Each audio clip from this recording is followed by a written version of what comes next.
नमस्कार साथियों, स्वागत है आपका अपने YouTube चैनल पोटेंशियल तैयारी पर। साथियों, एक बार फिर मैं आज के आपके लिए जी के जीएस के ज़बरदस्त 30 क्वेश्चनों का 16वां प्रैक्टिस सेट लेकर आया हूं, जो आपकी आने वाली परीक्षाओं में बहुत ही महत्वपूर्ण साबित होने वाला है। साथियों, अगर आप चैनल पर पहली बार आए हैं या नए हैं तो चैनल को सब्सक्राइब कर लीजिए, वीडियो को लाइक और शेयर अवश्य कर दीजिए। चलिए छात्रों, चलते हैं पहले प्रश्न की ओर। पहला प्रश्न है, किस घटना को बौद्ध धर्म में धर्मचक्र प्रवर्तन की संज्ञा दी गई है? विकल्प दिए हैं ज्ञान प्राप्ति, गृह त्याग, मृत्यु और प्रथम उपदेश। साथियों, बौद्ध धर्म में धर्मचक्री प्रवर्तन की संज्ञा जो दी गई है वो बुद्ध के प्रथम उपदेश को दी गई है।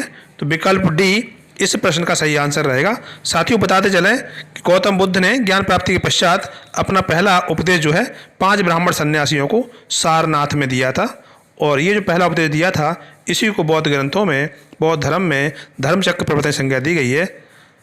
अगला प्रश्न है, परम भागवत किसकी उपाधि थी? साथियों, चक्रवर्ती सम्राट गुप्त वंश के सम्राटों ने अलग अलग उपाधि धारण की थी। उनमें से परम भागवत की उपाधि धारण करने वाला जो गुप्त सम्राट था वो चंद्रगुप्त द्वितीय था।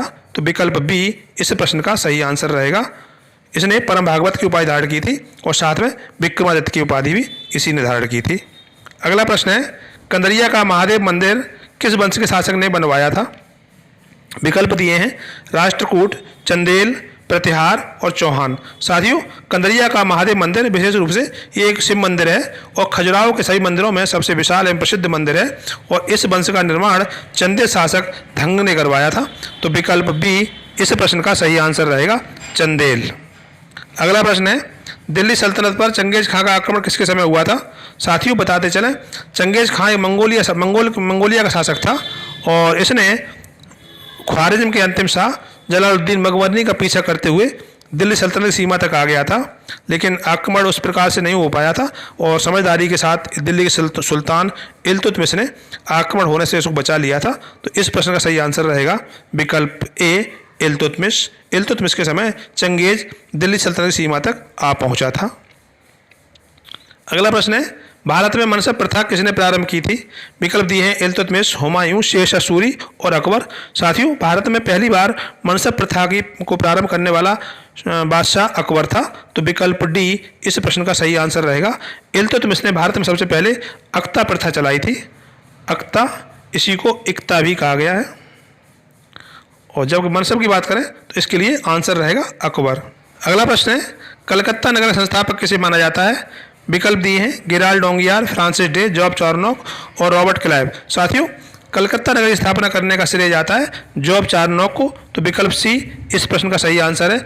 गेराल्ड डोंगियार की बात करें तो इसने साथियों बम्बई की स्थापना की थी, जिसे वर्तमान में मुंबई कहते हैं, और फ्रांसिस डे ने मद्रास की स्थापना की थी, जिसे वर्तमान में चेन्नई के नाम से जानते हैं।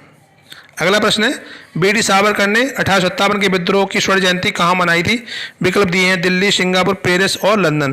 तो साथियों, बी.डी. सावरकर ने 1857 के विद्रोह की स्वर्ण जयंती साथियों 50 वर्षों पर मनाई जाती है। 50 वर्ष के समय जब बीत जाता है, अवधि हो जाती है, उसके पश्चात स्वर्ण जयंती मनाई जाती है, गोल्डन जुबली कहते हैं इसको। और बी.डी. सावरकर ने ये जो है लंदन में मनाई थी। विकल्प डी इस प्रश्न का सही आंसर है। लंदन के इंडिया हाउस में इन्होंने इसकी स्वर्ण जयंती मनाई थी, इंडिया हाउस में। अगला प्रश्न है, महात्मा गांधी ने कांग्रेस के किस एकमात्र अधिवेशन की अध्यक्षता की थी? विकल्प दिए 1916, 1924 बेलगांव, 1929 लाहौर, 1939 त्रिपुरी। साथियों, बताते चलें, 1916 लखनऊ के अधिवेशन की अध्यक्षता A.C. मजूमदार ने की थी। A.C. मजूमदार। बेलगांव में 1924 में महात्मा गांधी ने की थी। लाहौर में 1929 में जवाहरलाल नेहरू ने की थी, और 1939 में पहले अध्यक्षता सुभाष चंद्र बोस ने की थी, किंतु उन्होंने बाद में इस्तीफा दे दिया था। तो साथियों, महात्मा गांधी ने 1924 के बेलगांव अधिवेशन की अध्यक्षता की थी। विकल्प बी इस प्रश्न का सही आंसर रहेगा। अगला प्रश्न है, प्रवासी भारतीय दिवस किस तिथि को मनाया जाता है? विकल्प दिए 9 जनवरी, 10 जनवरी, 12 जनवरी और 30 जनवरी। साथियों, बताते चलें कि महात्मा गांधी दक्षिण अफ्रीका से प्रवास के पश्चात भारत में 9 जनवरी 1915 को वापस आए थे। 1915 को वापस आए थे। इसी सिलसिले में वर्ष 2003 से भारत में भारतीय प्रवासी दिवस मनाना शुरू किया गया है, और यह 9 जनवरी को मनाया जाता है। तो विकल्प ए इस प्रश्न का सही आंसर रहेगा। 10 जनवरी की बात करें तो 10 जनवरी को साथियों विश्व हिंदी दिवस मनाया जाता है, और 12 जनवरी को राष्ट्रीय युवा दिवस मनाया जाता है कि विवेकानंद की जयंती है, और 30 जनवरी को महात्मा गांधी की पुण्यतिथि है और इस दिन शहीद दिवस के रूप में मनाया जाता है। अगला प्रश्न है, चौरी चौरा नामक स्थान किस जनपद में है? विकल्प दिए हैं प्रयागराज, महाराजगंज, प्रतापगढ़ और गोरखपुर। तो साथियों, चौरी चौरा नामक जो स्थान है वो ऐतिहासिक स्थान है। यहाँ पर असहयोग आंदोलन के दौरान चौरी चौरा कांड हो गया था, इसीलिए इतिहास में फेमस हो गया है, और यह स्थान जनपद गोरखपुर में है। तो विकल्प डी इस प्रश्न का सही आंसर रहेगा। अगला प्रश्न है, पूना समझौता पर हिंदुओं की ओर से किसने हस्ताक्षर किए थे? विकल्प दिए मदन मोहन मालवीय, तेज बहादुर सप्रू, जवाहरलाल नेहरू, भीमराव अंबेडकर। साथियों, पूना समझौता जो है डॉक्टर भीमराव अंबेडकर और महात्मा गांधी के बीच 1932 में हुआ था, और इसमें महात्मा गांधी ने हिंदुओं की ओर से प्रतिनिधित्व किया था, और जबकि भीमराव अंबेडकर ने दलितों की ओर से प्रतिनिधित्व किया था। और जो पूना समझौता हुआ था वो सांप्रदायिक अवार्ड को लेकर था, कम्युनल अवार्ड को लेकर था, और इस पर हिंदुओं की ओर से महात्मा गांधी ने हस्ताक्षर नहीं किया था, वो किए थे मदन मोहन मालवीय ने। तो विकल्प ए इस प्रश्न का सही आंसर रहेगा। अगला प्रश्न है, माउंट एवरेस्ट को किस देश में सागर माथा के नाम से जाना जाता है?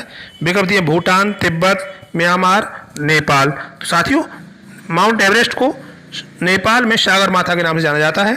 तो विकल्प डी नेपाल इस प्रश्न का सही आंसर रहेगा। अगला प्रश्न है, केंद्रीय आलू अनुसंधान संस्थान कहाँ स्थित है? विकल्प दिए हैं कटक, कानपुर, शिमला और लखनऊ। साथियों, केंद्रीय आलू अनुसंधान संस्थान हिमाचल प्रदेश की राजधानी शिमला में स्थित है। तो विकल्प सी इस प्रश्न का सही आंसर रहेगा। अगला प्रश्न है, भारतीय संघ में कितने केंद्र शासित प्रदेश हैं? विकल्प दिए हैं 8, 7, 9, 10। साथियों, बताते चलें, वर्तमान में भारतीय संघ में 8 केंद्र शासित प्रदेश हैं। विकल्प ए इस प्रश्न का सही आंसर है। अभी कुछ समय पहले 9 हुआ करते थे, तो उसमें एक दादरा एवं नगर हवेली नाम से जो केंद्र शासित प्रदेश था उसका विलय दमन दीव में कर दिया गया है, इसलिए अब वर्तमान में 8 रह गए हैं। अगला प्रश्न है, निम्न में से किसका नया नाम दीनदयाल उपाध्याय बंदरगाह कर दिया गया है? विकल्प दिए हैं कांडला, नाभा सेवा, एन्नौर और कोच्चि। साथियों, अगर अभी तक आपने चैनल सब्सक्राइब नहीं किया है तो कृपया करके चैनल सब्सक्राइब कर लें और वीडियो को लाइक और शेयर अवश्य कर दें। तो साथियों, दीनदयाल नाम से जो बंदरगाह रखा गया है दीनदयाल उपाध्याय के नाम से, वो है कांडला। गुजरात में कांडला बंदरगाह एक ज्वारी बंदरगाह है, इसी का नया नाम दीनदयाल उपाध्याय बंदरगाह कर दिया गया है। नाभा सेवा ये महाराष्ट्र में है, इसे जवाहरलाल नेहरू पोर्ट इसका नाम रख दिया गया, JLN पोर्ट। ये मुंबई बंदरगाह का सहायक बंदरगाह है। और एन्नौर बंदरगाह ये तमिलनाडु में है, इसका नया नाम के कामराज बंदरगाह है। अगला प्रश्न है, निम्न में से कौन सी नदी अपने मुहाने पर विश्व का सबसे बड़ा सुंदरबन डेल्टा बनाती है? विकल्प दिए सिंधु नदी, गंगा नदी, महानदी और गोदावरी नदी। तो साथियों, सुंदरबन डेल्टा बनाती है गंगा नदी। बंगाली खाड़ी में अपने मुहाने पर गंगा नदी विश्व का सबसे बड़ा सुंदरबन डेल्टा बनाती है। तो विकल्प बी इस प्रश्न का सही आंसर रहेगा। अगला प्रश्न है, प्यूर्टो रिको किस महासागर का सबसे गहरा गर्त है? विकल्प दिए प्रशांत महासागर, हिंद महासागर, अटलांटिक महासागर और दक्षिणी महासागर। तो साथियों, प्यूर्टो रिको अटलांटिक महासागर का सबसे गहरा गर्त है। तो विकल्प सी इस प्रश्न का सही आंसर रहेगा। विश्व का सबसे गहरा गर्त और प्रशांत महासागर का सबसे गहरा गर्त मेरियाना ट्रेंच है, जिसे चैलेंजर गर्त भी कहते हैं। और हिंद महासागर का सबसे गहरा गर्त सुंडा या जावा के नाम से जाना जाता है, और जबकि प्यूर्टो रिको अटलांटिक महासागर का सबसे गहरा गर्त है। अगला प्रश्न है, ओजोन परत किस मंडल में विस्तृत है? विकल्प दिए समताप मंडल, मध्य मंडल, क्षोभ मंडल और आयन मंडल। तो साथियों, ओजोन परत समताप मंडल के निचले भाग में विस्तृत है। तो विकल्प ए इस प्रश्न का सही आंसर रहेगा, समताप मंडल, जिसमें ओजोन परत विस्तृत रूप से पाई जाती है। ओजोन गैस जो होती है उसका रासायनिक सूत्र O3 होता है, और यह पृथ्वी के सुरक्षा कवच का काम करती है। यह सूर्य से आने वाले पराबैंगनी विकिरण को रोककर पृथ्वी पर हानिकारक प्रभाव से बचाती है। अगला प्रश्न है, द इंडियन स्ट्रगल किसकी रचना है?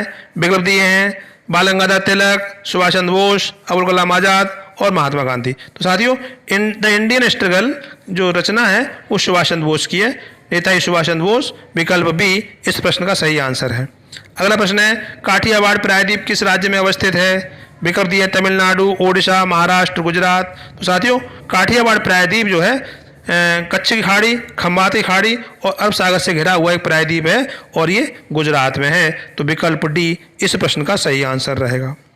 अगला प्रश्न है, भारत में सर्वाधिक गेहूं उत्पादक राज्य कौन सा है? विकल्प दिए हैं पंजाब, उत्तर प्रदेश, हरियाणा और बिहार। तो साथियों, भारत में सर्वाधिक गेहूं उत्पादन करने वाला राज्य उत्तर प्रदेश है। विकल्प बी इस प्रश्न का सही आंसर रहेगा। अगला प्रश्न है, भारत का राष्ट्रीय जल जीव किसे घोषित किया गया है?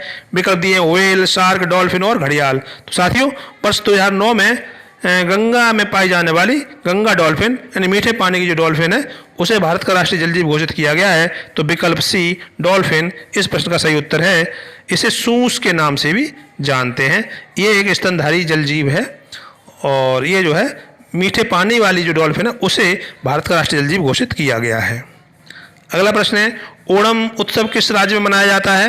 विकल्प दिए हैं असम, पंजाब, गुजरात और केरल। तो साथियों, ओणम जो है केरल राज्य में मनाया जाने वाला एक त्यौहार है, ये उत्सव है। तो विकल्प डी इस प्रश्न का सही आंसर रहेगा। अगला प्रश्न है, मधुबनी चित्रकला का संबंध किस राज्य से है? विकल्प दिए हैं बिहार, गुजरात, उत्तराखंड और पश्चिम बंगाल। तो साथियों, मधुबनी चित्रकला बिहार से संबंधित है। मधुबनी नाम का एक डिस्ट्रिक्ट भी बिहार में है। तो विकल्प ए इस प्रश्न का सही आंसर रहेगा। अगला प्रश्न है, भारत में पहला परमाणु विद्युत संयंत्र कहाँ स्थापित किया गया था? विकल्प दिए रावत भाटा, नरोरा, कैगा और तारापुर। साथियों, ये सभी जो विकल्प हैं यहाँ सभी स्थानों पर परमाणु विद्युत संयंत्र स्थापित हैं और भारत का पहला परमाणु संयंत्र महाराष्ट्र के तारापुर में स्थापित किया गया था। विकल्प डी इस प्रश्न का सही आंसर रहेगा। अगला प्रश्न है, बेसाल्टिक चट्टानों को टूटने फूटने से कौन सी मृदा का निर्माण होता है? विकल्प दिए जलोढ़ मृदा, काली मृदा, डेल्टाई मृदा और लवड़ी एवं क्षारीय मृदा। तो साथियों, बेसाल्टिक चट्टानें या आग्नेय चट्टानें होती हैं, इनके टूटने फूटने से काली मृदा का निर्माण होता है। तो विकल्प बी इस प्रश्न का सही आंसर है। और काली मृदा का सर्वाधिक विस्तार भारत के महाराष्ट्र में है और यहाँ पर कपास की बहुत अच्छी खेती होती है। ये काली मृदा जो होती है कपास की मृदा के लिए सबसे उपयुक्त होती है, इसीलिए इसे कपास मृदा के नाम से भी जाना जाता है। अगला प्रश्न है, दोहा किस देश की राजधानी है? विकल्प दिए हैं कुवैत, कतर, सीरिया और इजराइल। तो साथियों, दोहा एक सांस्कृतिक शहर है और यह कतर की राजधानी है। कतर एक खाड़ी देश कहलाते हैं। तो विकल्प बी इस प्रश्न का सही आंसर रहेगा। अगला प्रश्न है, जल की ठोस अवस्था किस नाम से जानी जाती है? साथियों, प्रकृति में जल जो है तीनों अवस्थाओं में पाया जाता है, ठोस, द्रव और गैस। तो यहाँ साथियों ठोस अवस्था पूछी जा रही है, तो बर्फ जो होती है वो जल की ठोस अवस्था होती है। विकल्प सी इस प्रश्न का सही आंसर रहेगा। अगला प्रश्न है, my experiments with the truth नामक पुस्तक किसकी रचना है? विकल्प दिए हैं जवाहरलाल नेहरू, महात्मा गांधी, सुभाष चंद्र बोस और डॉक्टर राजेंद्र प्रसाद। तो साथियों, my experiments with the truth नामक पुस्तक की रचना जो की है वो महात्मा गांधी ने की है। तो विकल्प बी इस प्रश्न का सही आंसर रहेगा। साथियों, अंतिम प्रश्न है, संवाद कौमुदी किसकी रचना है? विकल्प दिए राम मनोहर लोहिया, राजा राम मोहन राय, तेज बहादुर सप्रू और स्वामी दयानंद सरस्वती। तो साथियों, संवाद कौमुदी जो रचना है वो राजा राम मोहन राय की है। विकल्प बी इस प्रश्न का सही आंसर है। साथियों, अगर अभी तक आपने चैनल सब्सक्राइब नहीं किया है तो कृपया करें चैनल सब्सक्राइब कर लें और वीडियो को लाइक और शेयर अवश्य कर दें। धन्यवाद।